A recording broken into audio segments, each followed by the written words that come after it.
Civil സ്കോറിൽ നെൽകർഷകരും ദുരിതത്തിലാണ്. അതായത് തട്ടുകടക്കാർ മാത്രമല്ല, ഡ്രൈവർമാർ മാത്രമല്ല, നെൽകർഷകരും ദുരിതത്തിലാവുന്നു.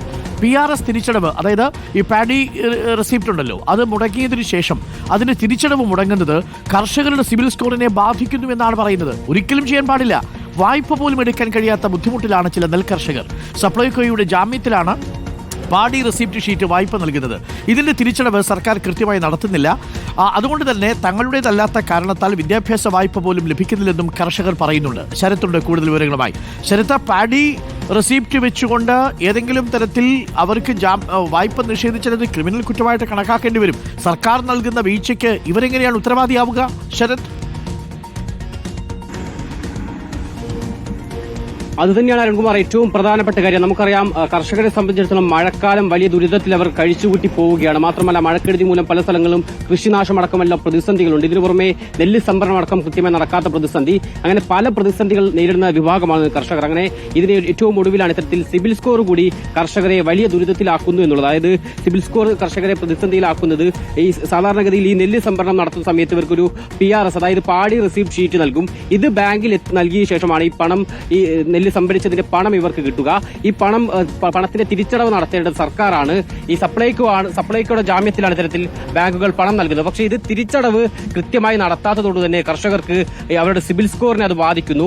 പിന്നീട് കുട്ടികളുടെ അടക്കം വിദ്യാഭ്യാസ ആവശ്യങ്ങൾക്ക് ലോൺ അപേക്ഷിക്കുന്ന സമയത്ത് സിബിൽ സ്കോർ ഇല്ലാത്തത് മൂലം ഈ ലോൺ എടുക്കാൻ കഴിയാത്ത രീതിയിലേക്ക് ഇവർ പ്രതിസന്ധിയിലാകുന്നു എന്നുള്ളതാണ് ഏറ്റവും പ്രധാനപ്പെട്ട കാര്യം. നമുക്കറിയാം, ഞാൻ സൂചിപ്പിച്ചതുപോലെ കർഷകർ ഒരുപാട് പ്രതിസന്ധി നേരിടുന്ന ഒരു ജനവിഭാഗമാണ് കർഷകർ. പക്ഷേ അവരെ കൂടി അവർ ചെയ്യാത്ത കുറ്റത്തിന് ശിക്ഷ അനുഭവിക്കേണ്ട സാഹചര്യത്തിലേക്ക് അവരെ കൂടി എത്തിച്ചിരിക്കുന്നു എന്നുള്ളത് ഇത് സർക്കാരിന്റെ കൂടി ഒരു വീഴ്ചയാണ്. പ്രത്യേകിച്ച് ഈ PRSന്റെ തിരിച്ചടവ് നടത്തേണ്ട സർക്കാരാണ്. പക്ഷെ അത് കൃത്യമായി നടത്താത്തത് ബാധിക്കുന്നത് പാവപ്പെട്ട കർഷകരെയാണ്. നമുക്കിപ്പം കർഷകർ കൂടി ചേരുന്നുണ്ട്.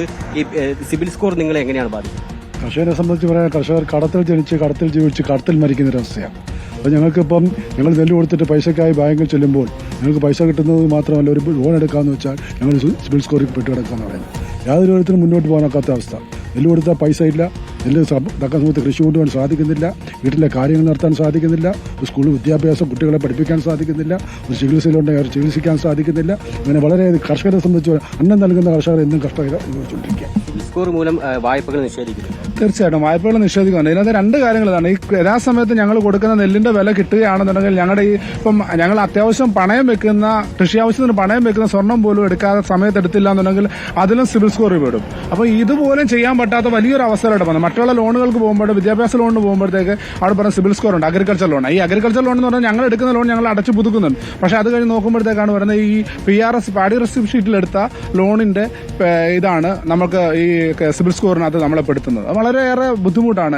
ഈ കാലത്ത് ഇപ്പം അടുത്ത കൃഷിക്ക് വേണ്ടി ഞങ്ങൾ തയ്യാറെടുക്കുക. ഇപ്പം ചെയ്യണമെന്നുണ്ടെങ്കിൽ കഴിഞ്ഞ കൊടുത്ത നെല്ലിന്റെ വില പോലും കിട്ടിയിട്ടില്ല. ഈ അവസ്ഥയിൽ ഇനിയും വിത്ത് മേടിക്കണം, മറ്റുള്ള അനുബന്ധ കാര്യങ്ങൾ ചെയ്യണമെന്നുണ്ടെങ്കിലും ഞങ്ങൾ ലോണോ മറ്റുള്ള കാര്യങ്ങൾ എടുക്കണം. ആ കൃഷി വായ്പയ്ക്ക് പോകുമ്പോഴും ഈ സിബിൽ സ്കോർ ഞങ്ങളെ പെടുത്തുന്നുണ്ട്. അതാണ് അരുൺകുമാർ, ഇവർ പറയുന്നത് പോലെ പ്രധാന പ്രശ്നം എന്ന് പറയുന്നത് ഇവരിപ്പോൾ ഈ കാർഷിക ആവശ്യങ്ങൾക്ക് പോലും കൃഷി വായ്പയ്ക്ക് പോലും ഇവർക്ക് ലഭിക്കുന്നില്ല. കുട്ടികളുടെ പഠനമടക്കമുള്ള വിദ്യാഭ്യാസ വായ്പ പോലും ലഭിക്കാത്ത രീതിയിലേക്ക് സിബിൽ സ്കോർ കർഷകരെ ബാധിക്കുന്നു എന്നുള്ളതാണ്. അതിൽ ഇവർ പറഞ്ഞു വെക്കുന്നത് ഈ PRSന്റെ തിരിച്ചടവ് അത് കൃത്യമായി നടത്തേണ്ടത് സർക്കാരാണ്. അത് കൃത്യമായി തിരിച്ചടവ് നടത്താത്തതോട് തന്നെ ഈ ഒന്നും ചെയ്യാത്ത, അല്ലെങ്കിൽ തങ്ങൾ ചെയ്യാത്ത കുറ്റത്തിന് പ്രതിസന്ധി നേരിടുന്നത് ഈ കർഷകരെ സംബന്ധിച്ചിട്ട് ഞാൻ തുടക്കം മുതൽ പറഞ്ഞു വരുന്ന കാര്യം, ഇവർ പല പ്രതിസന്ധികൾ നേരിടുന്ന ഒരു വിഭാഗമാണ്. അതിനെല്ലാം പുറമെയാണ്, അതായത് ഈ നെല്ല് സംഭരണം പൂർണ്ണമായെങ്കിൽ പോലും, അല്ലെങ്കിൽ അത് നടന്നെങ്കിൽ പോലും അതിന്റെ പണം പോലും ഇപ്പോഴും കിട്ടിയിട്ടില്ല. നിലവിൽ സിവിൽ പ്രശ്നങ്ങളിൽ മാനസികമായിട്ടുള്ള ബുദ്ധിമുട്ട് അനുഭവിക്കുന്നവരെക്കാൾ കൂടുതൽ ബുദ്ധിമുട്ട് അനുഭവിക്കുന്നത് ഈ കർഷകരാണ്. പാഡി റെസിപ്റ്റ് ഷീറ്റിന്റെ പേരിൽ അതെന്താണെന്ന് പ്രേക്ഷകർക്ക് അറിയാമല്ലോ. അവർ നെല്ല് കൃഷി ചെയ്ത് അത് നെല്ല് വിളയിച്ചെടുത്ത് അതിന് സർക്കാരിന് കൊടുത്ത് കൃത്യസമയത്ത് സർക്കാർ പണം അടയ്ക്കാത്തത് കൊണ്ട് അത് അവരുടെ പേരിലേക്ക് സിവിൽ സ്കോർ കുറയുന്ന സാഹചര്യം ഉണ്ടാവുന്നു. അതെങ്ങനെയാണ്? കർഷകർ അവരുടെ അധ്വാനം മുടക്കി നെല്ല് വിളയിച്ചെടുത്ത് ആ നെല്ല് കൊടുത്താൽ ആ സമയത്ത് കിട്ടേണ്ട പണം അത് വായ്പയായിട്ട് എടുക്കാൻ പറയുന്ന സർക്കാർ, വായ്പയായിട്ട് ആ പണം എടുക്കുമ്പോൾ അതിൻ്റെ പേരിൽ സിവിൽ സ്കോർ കുറയുന്നു. കാരണം സർക്കാരാണല്ലോ ഈ വായ്പ തിരിച്ചടയ്ക്കേണ്ടത്.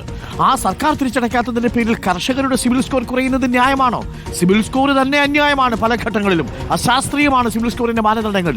വായ്പ തിരിച്ചടച്ചാലും പലിശ സഹിതം തിരിച്ചടച്ചാലും പിന്നെ സാധാരണക്കാരന് ലോൺ കിട്ടാത്ത അവസ്ഥയുണ്ടാക്കുന്നുണ്ട്. ഇത് നെൽകർഷകരുടെ കാര്യത്തിൽ വരുമ്പോൾ ഇത് ഇരട്ടിയിലധികമാണ്.